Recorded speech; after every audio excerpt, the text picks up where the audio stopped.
Hello, welcome to the week of October 17th, well into fall, here for our weekly soul guidance reading. So let's just start by taking a moment to pause and feel into the essence of how you are this moment. Choose a word to capture that. And then let's move into the soul guidance reading for this week. Okay, so we're going to do a little shadow work, and the cards are giving us one path to work through some of our old wounds, hidden truths, things that are sort of suppressed within us. I pulled darkness. That is sort of, that's your shadow, right? That's just being able to be with the darkness, allow it to be there. Our tendency is to deny it or run from it or just stuff it down and suppress it, which I also pulled suppression. Mm-hmm. And very human, very natural. What we're being invited to do is allow, as some of this stuff rises up, allow it to come up instead of pushing it down. We have Spirit of the East coming. This is representing the sunrise, a new start, new information. It's an air element card, which is more of your mental capacity rather than feeling or something deeper down in your soul. And so this is kind of indicating that some of these truths, when they're ready to be uncovered, we can address that from our mind.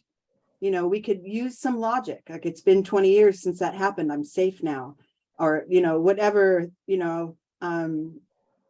is that comes up for you. But to be able to talk to yourself and maybe even sometimes speak aloud about it, and hopefully that encourages some of it to be let go, some of it to fall away. This is a natural falling away, not digging it up and bringing it up and tearing through it. It's more as it arises, allow it to be there, talk to it a little bit, talk to yourself, and then let it drop.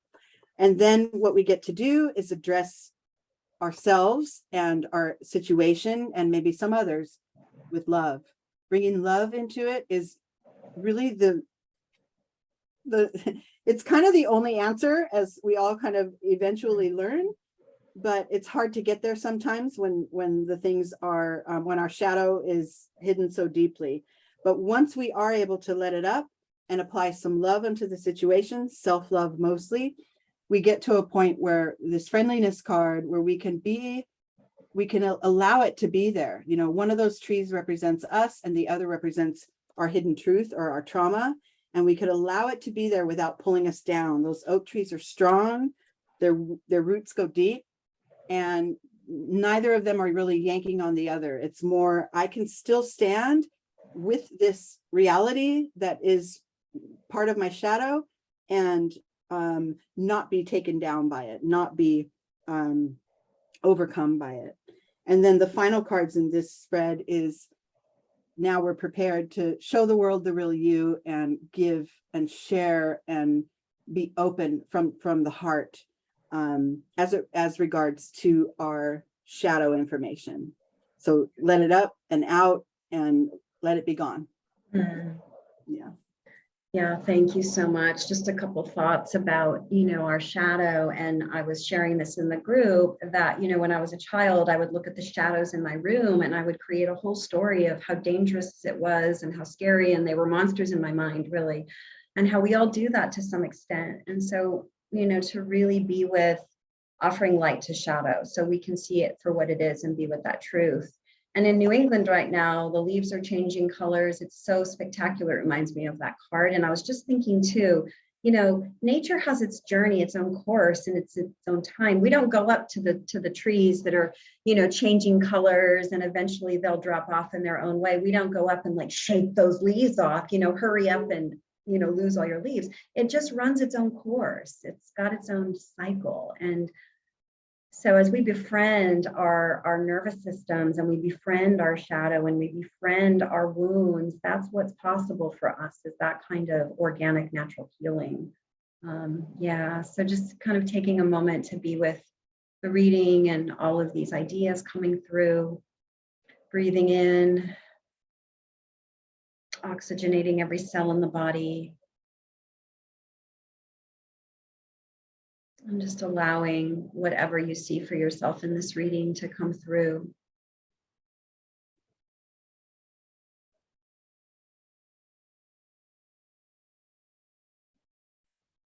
And begin to listen for and feel for what your intention will be this week as we go into the second part of the reading.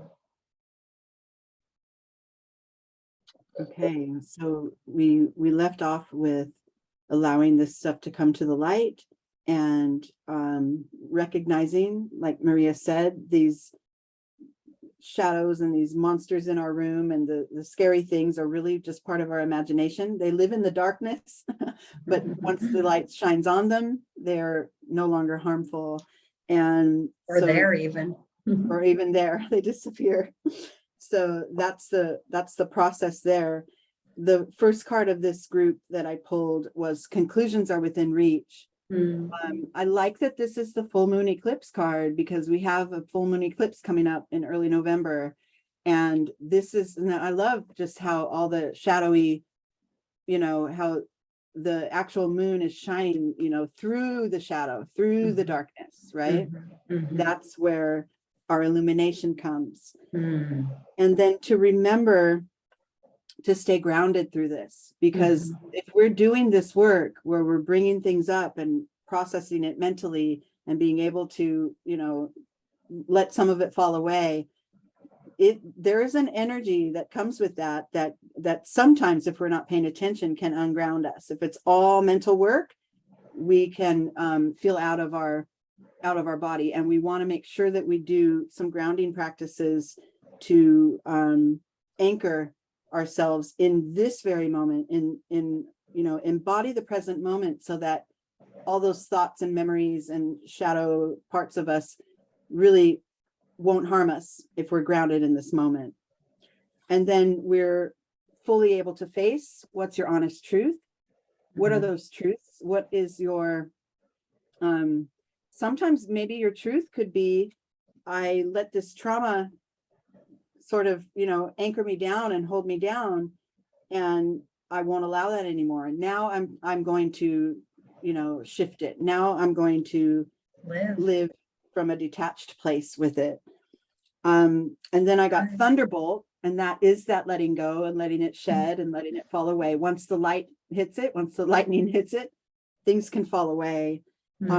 Creating a situation of transformation, really shifting and becoming more of an integrated self. You're in this moment. I went through all these things in my past. I had this stuff hidden. I brought some of it up, and now I'm all of that, and I'm still okay because I'm grounded in this moment. The maturity card came up as a reminder to us of our collective wisdom and our personal wisdom that we've gained over the years, over our experiences. We begin to get into a space where we can rest and know all is well.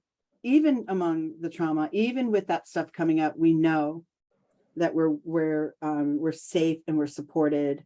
And then the final card, which I love, is sort of the outcome of this, is rebirth. Now we're rising to a new level. Now we've elevated.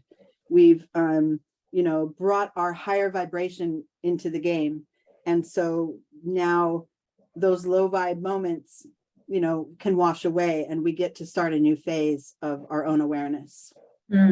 Yeah, I just had a thought too, that gift that came at the ending of the first reading, that gift that we're all here to offer the world, when we're going through these developmental experiences, maturing through these developmental growth experiences that these thunderbolt experiences allow for, it's the gifts that we're transcending and including as we're up leveling and growing as, spiral dynamics of growth. We're transcending and including these gifts that we all have and are here to share, and then sharing those with the world.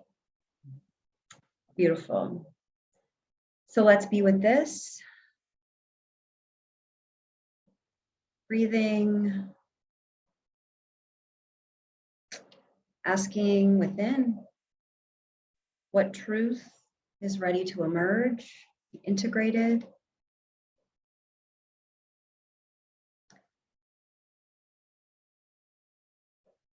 and allowing that, be with that. And take a moment to distill your intention for this week. Letting it rise from within, listen for it. And allow it to land in your heart, aligning the heart, the gut, and the mind, and then offering it up for divine collaboration, divine timing. And so it is. Thank you so much. As usual, have a great week, everyone.